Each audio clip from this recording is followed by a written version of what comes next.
जय श्री राधे, जय श्री कृष्ण। सम्पूर्णमा हार्दिक स्वागत छ। स्वस्थानी व्रतको बारेमा अब हामी कुराकानी गर्न गइरहेका छौँ, जो 1 महिनासम्म आमा दिदीबहिनीहरूले बडो आस्था भक्तिभावका साथमा स्वस्थानीको व्रत गर्नुहुन्छ। 1 महिनासम्म स्वस्थानीको कथा भन्दछौँ, कथा सुन्दछौँ। यसप्रति अगाध स्नेह र प्रेम रहेको छ। हुन त स्वस्थानी देवी हाम्री प्रकृतिकी, हाम्री आराध्य हुनुहुन्छ। विशेष गरेर आमा दिदीबहिनी, माता दिदीबहिनी, गृहिणीहरूकी त अधिष्ठात्री नै स्वस्थानी माता हुनुहुन्छ। र स्वस्थानी जगदीश्वरीको कृपा भयो हाम्रा घरमा भने घरमा प्रेम, सद्भाव, मेलमिलाप, दाम्पत्य जीवन सफल अनि सन्तानका बाधा अडचन यी हट्ने, सन्तानहरूमा सुख समृद्धि हुने, पारिवारिक प्रेम, आत्मीयता, समृद्धि, ऐश्वर्य, मनोवाञ्छित फल स्वस्थानी माताले दिनुहुन्छ। 1 महिनासम्मको व्रत हुन्छ, त्यो पनि पौष मासको शुक्ल पक्षको पूर्णिमाबाट माघ मासको शुक्ल पक्षको पूर्णिमासम्म। 2082 सालमा हामी आउँ। 2082 सालमा नयाँ व्रत गर्नेहरूको लागि कस्तो छ, पुराना व्रत गरिराख्नेहरूले कसरी गर्ने र कसैले व्रत पूजा नगर्नेहरूले पनि यो 1 महिनाको समयमा माघ मासमा के गर्ने, यसबारेमा हामी महत्त्वपूर्ण कुराकानी गर्नेछौँ यस भिडियोमा। सर्वप्रथम आउनुहोस्, यसपालि स्वस्थानी व्रत शुभारम्भ कहिलेदेखि हुँदैछ, कहिले समापन हुन्छ, यसबारेमा हामी पञ्चाङ्गबाट सुरु गरौँ। 2082 सालको पौष महिनाको 19 गते शनिबार 2026 जनवरी 3 तारिकबाट शनिबारका दिनबाट पूर्णिमा व्रत यानि कि पौष मासको शुक्ल पक्षको पूर्णिमा स्वस्थानी व्रत सुरु अनि माघ स्नान सुरु। दुईटा कुरा हामी जाउँ यहाँ। पूर्णिमाको व्रत पनि यसै दिन छ, 19 गते नै, 3 जनवरी 2026 का दिन स्वस्थानी व्रत पनि यही दिन हो अनि माघ स्नान पनि सुरु यसै दिनबाट हुन्छ। विशेष गरेर माघ स्नान गर्नेहरूले दुईटै भयो। कहिलेसम्म रहेको छ त यो स्वस्थानी व्रत भन्दा 2082 सालको माघ महिनाको 18 गते आइतबारका दिन 2026 फेब्रुअरी 1 तारिकका दिन पूर्णिमा व्रत स्वस्थानी व्रत समाप्ति, माघ स्नान समाप्ति हुँदैछ। अब यो 1 महिनाको समयसम्म स्वस्थानी भगवतीको आराधनाहरू गर्छौँ। यस पटक 2082 सालमा शुक्र अस्त परेका छन् माघको 15 गतेसम्म। अस्ति मङ्सिरको 27 गतेदेखि। यस कारणले गर्दा जो नयाँ व्रत स्वस्थानीको व्रत के हो भने विशेष गरेर कामनाको लागि हुन्छ हैन। विशेष गरेर कन्याहरूले, पुरुषहरूले पनि स्वस्थानीको व्रत लिन मिल्छ। स्त्री पुरुष दुवैले। विशेष गरेर आमा दिदीबहिनीहरूको अगाध स्नेह हुन्छ। त्यसैले सुन्दर वर प्राप्तिको लागि, घर प्राप्तिको लागि, पारिवारिक प्रेम सद्भाव कुनै पनि कामनाको लागि भएको हुनाले नयाँ व्रत गर्नेहरूले चाहिँ 2082 सालमा नयाँ व्रत गर्नको लागि अस्तको समयमा सुरु गर्न र समापन गर्नमा शुक्र अस्त भएको कारणले गर्दा, किनभने स्वस्थानीको व्रत समापन हुन्छ त्यसमा त शुक्र उदय भइसकेका हुन्छन्, तर शुभारम्भमा अस्त भएको हुनाले नयाँ व्रत गर्ने दिदीबहिनीहरूले, आमा दिदी भाउजूहरूले कसैले पनि व्रत गर्दै हुनुहुन्छ भने नयाँ व्रतलाई शुभारम्भ नगर्ने, किनकि अस्तको समय छ, यसमा कुरो सक्ने। हजुरहरूले कथा सुन्न भयो, जानकारी लिन भयो आगामी वर्षहरूको लागि। र पुराना व्रत गरिराख्नेहरूले, कैयौँ वर्षदेखि स्वस्थानीको व्रत गर्नेहरूले यानि कि 8-10 वर्ष अगाडि व्रत गर्नुभएको थियो, व्रत छोड्नु भएको थियो भने यहाँहरूले व्रतलाई निरन्तरता दिन मिल्छ, किनभने यो नित्य हो। पौष मासको शुक्ल पक्षको पूर्णिमाबाट माघ मासको शुक्ल पक्षको पूर्णिमासम्म नित्य नै हो, स्वस्थानीको व्रत नै हो, माघ स्नान नै हो। यस कारणले गर्दा यसको विशेष महत्त्व र महिमा छ। त यो समयमा हजुरहरूले विशेष गरेर स्वस्थानीको आराधना गर्ने, माधव नारायण भगवानको दर्शन गर्ने, शाली नदीको स्नान गर्ने, यी सबै कर्महरू नयाँ पुराना सबै भगवत सज्जनहरूले गरेर आशीर्वाद लिन सकिनेछ। र विशुद्ध रूपमा नयाँ व्रत शुभारम्भ गर्नेहरूले भने यस वर्ष नगर्ने। स्वस्थानी देवीको विधिपूर्वक व्रत बसी नित्य मध्याह्न कालमा शिव पार्वती अथवा स्वस्थानीको पूजा गरिसके पछाडि बेलुकाको समयमा भोजन गर्ने, कथा श्रवण गर्ने। बेलुकाको समयमा विधिपूर्वक व्रत बस्न नसक्नेहरूले पनि हरेक दिन बेलुका भोजन परिवारहरू भेला भइसके पछाडि घर परिवार, छरछिमेक, इष्टमित्र जे जति जम्मा हुन सकिन्छ श्री स्वस्थानीको कथा वाचन गर्ने। बेलुका फुर्सदिलो हुन्छ। हुन त कथा जति बजेदेखि पनि सुन्दा हुन्छ। कथा प्रत्येक दिन एक अध्यायको कथा सुन्नु हो। बिहान घरमा बत्ती बालेसँगै कथा शुभारम्भ हुनु, कथा श्रवण गर्नु राम्रो हो। र बेलुकाको समयमा सबैजना भेला भएर स्वस्थानीको पुस्तक हुनेहरूले स्वस्थानीको कथा पाठहरू गर्ने। यो दोस्रो नम्बरमा यो पनि गर्न सकिन्छ जसले व्रत गर्नुहुन्न। अब स्वस्थानीको कथा पनि भन्ने मान्छे कोही पनि भएन। माघ मास हो, स्वस्थानी व्रत सुरु हुँदैछ पुसको 19 गतेदेखि माघको 18 गतेसम्म। तर अब घरमा पुस्तक छ, स्वस्थानीको किताब छ, कुनै दिन व्रत गर्नुभएको थियो राख्नुभयो अथवा किनेर राख्नुभयो, व्रत गर्ने पनि कोही छैन, कथा भनिदिने पनि कोही छैन, नेपाली शुद्ध अक्षर फुटाउन आउँदैन भने पुस्तकलाई भए पनि घरमा राखेर पहेँलो रातो टावेलले छोपेर बिहान बेलुका पुस्तकमा फुल चढाएर ढोग्ने, बेलुका फुल चढाएर ढोग्ने, धूपबाती दिने। हे आमा, हे स्वस्थानी, यही पुस्तकको महिमाले नै आज हजुरको आराधना हुने गर्दछ। मैले स्वस्थानी जगदीश्वरलाई प्रणाम गर्दैछु, माधव नारायण शाली नदी सम्पूर्ण लावण्य देशलाई प्रणाम गरिरहेको छु भनेर कहीँ भए पनि स्वस्थानीको पुस्तकप्रति अगाध प्रणाम स्नेह वन्दन गर्नुभयो, दीप देखाउनु भयो भने पनि जगदीश्वरीको कृपा प्राप्त हुन्छ। देवीप्रति श्रद्धा भक्तिभाव राख्न सकिन्छ।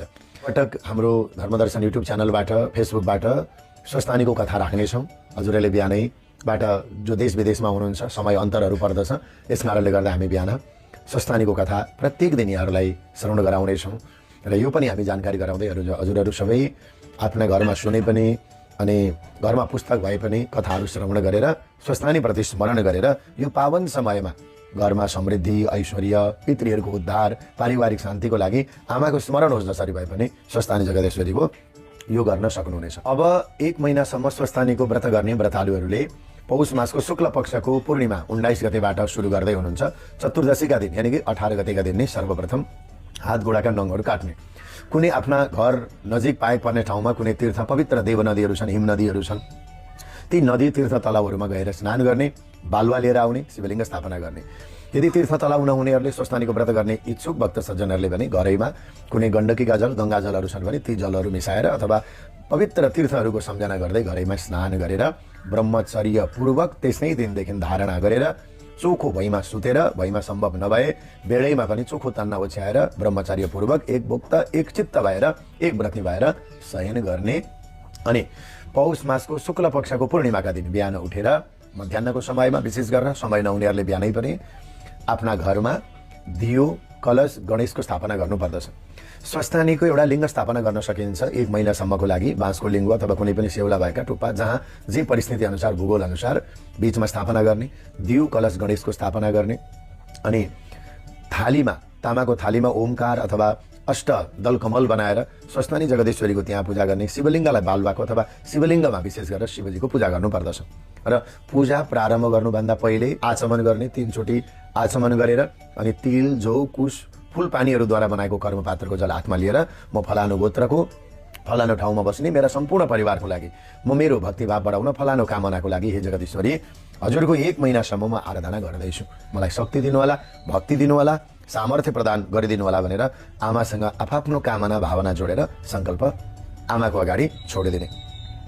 त्यस पछाडि 1 महिनासम्म विशेष गरेर स्वस्थानीको व्रत गर्नेहरूले कसैसँग झगडा नगर्ने, दुर्वाच्य नबोल्नु, सात्विक भाव हृदयमा राख्नु र कसैसँग झुटो नबोल्नु, सत्यवाणीहरूद्वारा पवित्र भावहरूद्वारा प्रतिदिन बिहान उठेर पत्र, पुष्प, फूल, जल जे छ त्यसले स्वस्थानी जगदीश्वरीको पूजा गर्नु।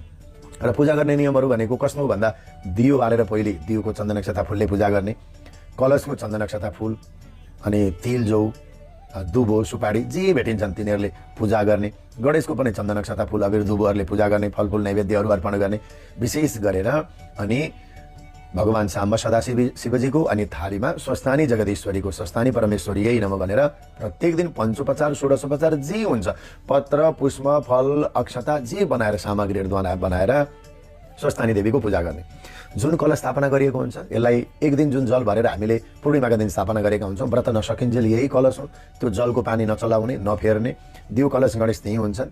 दियोलाई सफा गरेर नयाँ बर्तन बाती राखेर प्रत्येक दिन हामीले सफा गर्न सक्छौँ, तर कलशको पानी जबसम्म व्रत परिपूर्ण हुँदैन त्यही कलश नै राख्नु पर्दछ।